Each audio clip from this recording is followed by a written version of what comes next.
किशनपुर जंगल की बात है। टुनी चिड़िया जंगल में अपने भाई बंटी कबूतर के साथ रहा करती थी। उनके माँ बाप का एक सड़क हादसे में देहांत हो गया था। टुनी चिड़िया जंगल में फल बेचा करती थी और अपना घर चलाती थी। उसका भाई बंटी कबूतर छोटा था, लेकिन वो भी जंगल से लकड़ियाँ लाकर बेचा करता था।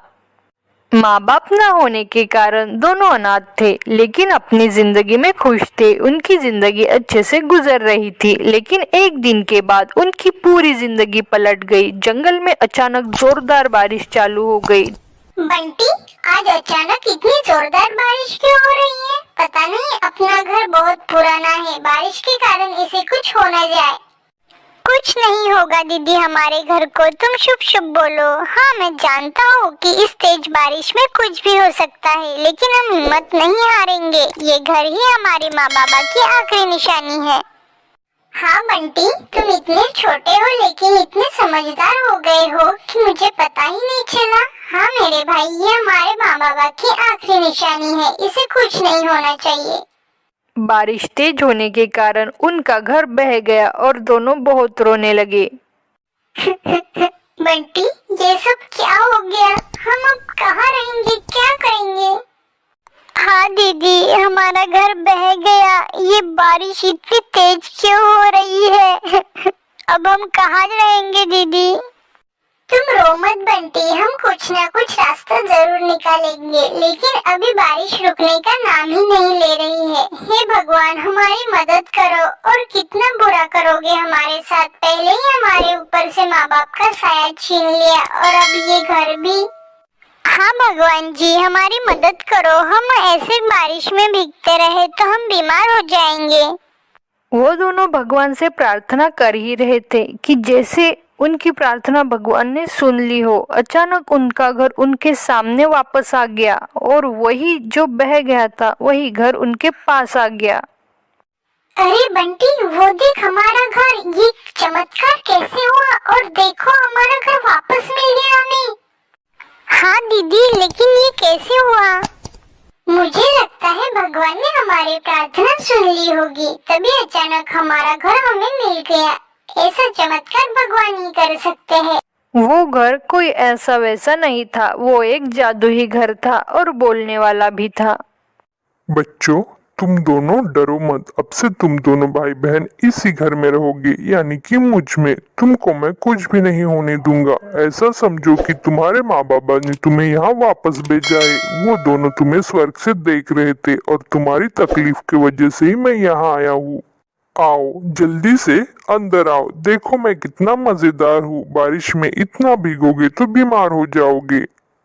हाँ हाँ, हम अभी आते हैं। फिर क्या था, वो दोनों भाई बहन घर के अंदर चले गए। अरे वाह दीदी, ये घर तो अंदर से बहुत खूबसूरत लग रहा है। और तो और ये घर हमसे बातें भी करता है। हाँ बंटी, कितनी मजेदार बात है ना? टूनी दीदी, मुझे बहुत जोर से भूख लगी है। भूख तो मुझे भी लगी है बंटी, लेकिन खाने के लिए तो कुछ भी नहीं है ना हमारे पास। आम भी नहीं है। टूनी के आम बोलते ही वहाँ आम आ गया। अरे, ये आम कहाँ से आया? चमत्कार हो गया है दीदी, ये घर ने किया है। तुमने अभी कहा था ना आम, देखो मैंने भी कहा तो आ गया। मुझे दाना चाहिए। टूनी के दाना बोलने पर वहाँ पर दाने भी आ गए। हाँ बंटी, अब तो मुझे भी लग रहा है कि ये जादू घर ही कर रहा है। हाँ टूनी दीदी, ये जादुई घर है। हाँ बंटी, ये बारिश के कारण हमें ये जादुई घर मिला है, एक अच्छा दोस्त। बारिश ने उनकी जिंदगी एकदम से पलट गई। वो दोनों का जीवन अच्छे से गुजरने लगा। वो दोनों बहुत खुश रहने लगे। ये कहानी सुंदरवन जंगल की है, जहाँ पर बहुत सारे पक्षी अपना जीवन गुजार रहे थे। उसी जंगल में एक टूनी नाम की चिड़िया अपने टूटे फूटे घर में रहती थी। इन दिनों जंगल में बरसात का मौसम था। सारे बादल अपने अंदर पानी समाये घूम रहे थे। तभी टूनी की टेंशन बढ़ गई। अरे बाप रे, आसमान में कितने सारे और काले बादल छा रखे हैं। लगता है आज बहुत जोरों की बारिश होने वाली है। अगर कहीं बारिश बहुत ज्यादा हो गई तो मेरा घर तो टूट ही जाएगा। पहले ही मेरा घर कितना पुराना हो गया है और टूटा फूटा भी है। इससे सुरक्षित जगह देखनी होगी। तभी टूनी चिड़िया सारे घरों में जाती है और हर पक्षी से मदद की गुहार लगाती है, पर कोई पक्षी टूनी चिड़िया को अपने घर में नहीं रहने देता। आखिरकार थक हार कर टूनी चिड़िया वापस अपने घर आ जाती है और तभी जोरों की बारिश शुरू हो जाती है। बारिश तेज होने के कारण टूनी चिड़िया का सारा घर टूट गया और पानी में बह गया। टूनी चिड़िया एक पेड़ की डाली पर बैठी भीग रही थी। अरे बाप रे, कितना ठंडा पानी है। अरे बादलों, थोड़ा मुझ पे रहम कर लो, आज ही सारा पानी बरसाओगे क्या? अरे कोई है यहाँ? मेरी मदद करो, मैं बारिश में भीग रही हूँ, कोई तो मेरी बात सुनो। बारिश बहुत तेज हो रही थी। टूनी चिड़िया तेज बारिश में भीग रही थी, साथ में उसकी मदद करने जंगल का कोई भी पक्षी नहीं आया। तब एक छोटा सा बादल उड़ते उड़ते टूनी चिड़िया के पास आता है। टूनी चिड़िया जब उस बादल को देखती है तो बहुत डर जाती है। अरे ये बादल तो इतना मेरे पास आ गया, अब क्या होगा मेरा? हे भगवान! चिड़िया बहन, मुझसे डरने की कोई जरूरत नहीं है। मैं आपको कोई नुकसान नहीं पहुंचाऊंगा। मैं जब से आसमान में उड़ रहा हूँ, मेरी नजर आप पर पड़ी। मैंने देखा कि आप अकेले ही इस डाल पर बैठकर भीग रही हो। ऐसा क्यों चिड़िया बहन? क्या आपको बरसात में भीगने में मजा आता है?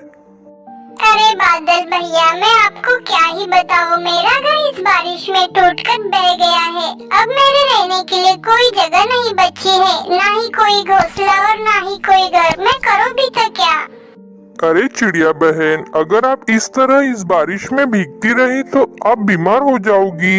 इस जंगल में तो काफी सारे पक्षियों के घोंसले हैं, घर है। आप किसी भी एक पक्षी के घर में चले जाइए ना। अरे बादल भाई, मैंने सबसे मदद मांगी, लेकिन मेरी मदद किसी ने नहीं की। मैंने तो ऐसा सुना था कि पक्षियों के बीच एक दूसरे के प्रति प्रेम होता है और आपकी कोई भी पक्षी मदद नहीं कर रहा है। ऐसे कैसे हो सकता है? अरे बादल भाई, समय के साथ हर चीज बदल जाती है। पहले हमें हर चीज मुफ्त में मिलती थी, लेकिन अभी दौर बदल गया है। हर पक्षी ने अपना अपना इलाका बना लिया है। जहाँ पर मजबूत लकड़ियाँ है, वहाँ पर पक्षियों ने डेरा डाल रखा है, और तो और वो लकड़ियों को बहुत महंगे दामों में बेचते हैं। क्या क्या बात कर रही हो चिड़िया बहन? जंगल में इतने बदलाव हो गए हैं और सब कुछ बदल भी गया है। अब आप क्या करोगी चिड़िया बहन? आपका घोंसला कैसे बनेगा? क्या पता बादल भाई, लगता है मेरे भाग्य में यही सब लिखा हुआ है। बचपन से कोई सहारा नहीं मिला और ना ही किसी ने हाथ थामा। अब तो ऐसी समस्या से निपटने की आदत सी हो गई है। चिड़िया बहन, आपको इस तकलीफ में देखकर मुझे बहुत तकलीफ हो रही है। आप एक काम करिए, आप मेरे ऊपर एक छोटा सा घर बना लीजिए। अरे बादल भाई, ये कैसे संभव है? हाँ चिड़िया बहन, ये सब संभव है। लेकिन ये सब बहुत मुश्किल होगा ना?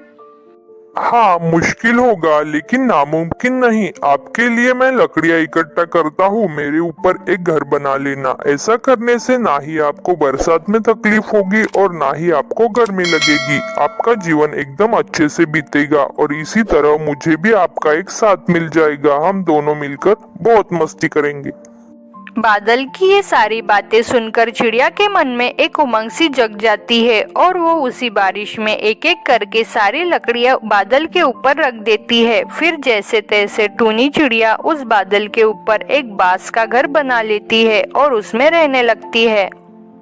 फिर बादल टूनी चिड़िया को लेकर आसमान की तरफ निकल पड़ता है। तो चिड़िया बहन, कैसा लग रहा है आपको बादलों के घर में? आपको मजा तो आ रहा है ना? सच में बादल भाई, मुझे यहाँ बहुत मजा आ रहा है। आप बहुत अच्छे हैं, आपका बहुत बहुत धन्यवाद। तो बच्चों, कैसे हो? अगर आपको हमारी कहानी पसंद आई हो तो प्लीज एक लाइक जरूर करो और ऐसी कहानी देखने के लिए हमारे चैनल को जरूर सब्सक्राइब करो। पूरी वीडियो देखने के लिए आपका धन्यवाद।